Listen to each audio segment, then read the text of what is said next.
I've probably said it more than 1,000 times in my life. A list is just a list in SharePoint, and once you learn to work with them, you know how to work with them all. I stand by that premise, but like everything in life, there are a few differences, even though a vast majority of the functionality is the same.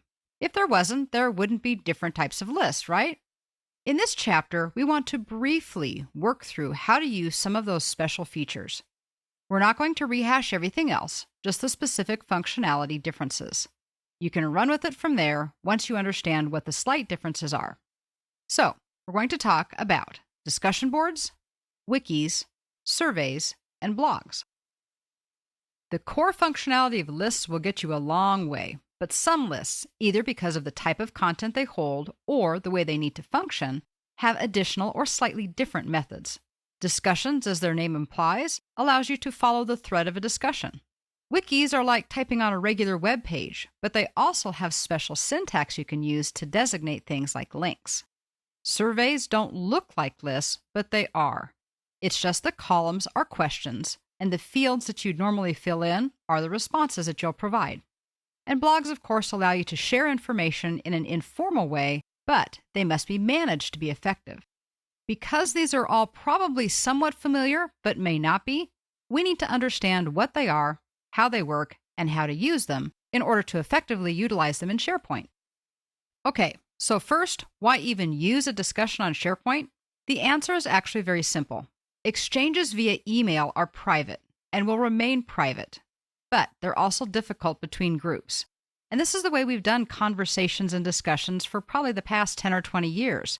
If I want to ask a question, I send out an email to one or more people, and hopefully they reply. But if they only reply back to me, then everybody else is left out of that answer. That's where the difficulty begins. Discussions in SharePoint can be viewed in real time as well as retroactively. So if a person joins a team after a project has begun, or if a supervisor wants to review how a decision was made, it'll all be there. Something we rarely think about until it's too late is that when we keep information in email, the email goes with the person, not the position. So if someone leaves the team, the project, the department, or even the company as a whole, their mailbox goes too. And if no one else has been given copies of relevant emails, all that information is gone. In some lines of business, documentation is also important. So being able to put that documentation, again, where multiple people can see it without having to ask, without having to have things forwarded on, is certainly an important thing. Another reason that SharePoint is so good is because when things are posted to SharePoint, the server date and timestamps everything. And that can't be changed by the average user. Unlike an email, you've probably noticed if you forward an email, you technically can change the text within the original email. That's not an issue in SharePoint. So there's a little more structure, a little more assuredness that what you're seeing is valid. These are all really good reasons to use discussions, but the main functionality of discussions is simply the ability to track the back and forth nature of posts and replies to those posts. Another type of alternative list in SharePoint is a wiki. It's actually a collection of web pages, and anyone who has permissions can add, edit, and delete content on those pages.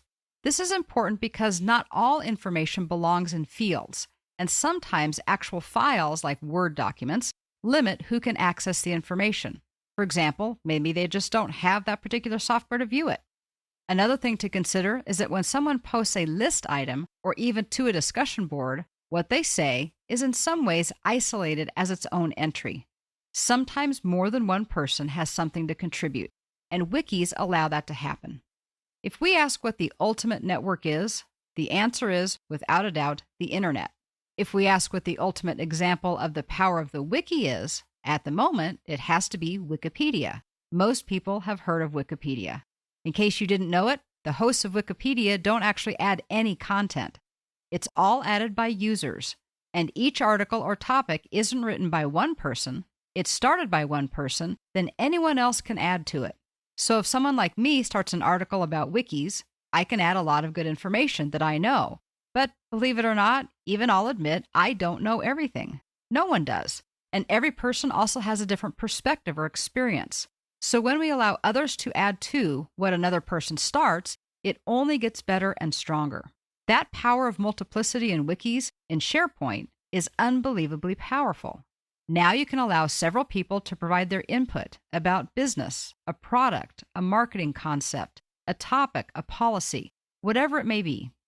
Wiki actually comes from the Hawaiian word wiki, which is just kind of fun to say, but it actually means fast or quick.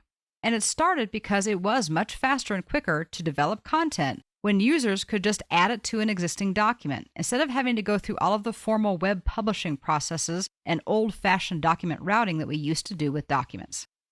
I think you can see how that's an appropriate name, WikiWiki, now shortened to just wikis. So you get to add your insights and knowledge to topics being discussed in the workplace by using wikis in SharePoint.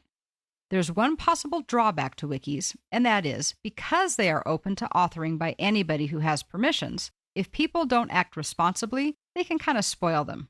So always be sure the content that you post is accurate, appropriate, and respectful, and it will always be all good with wikis.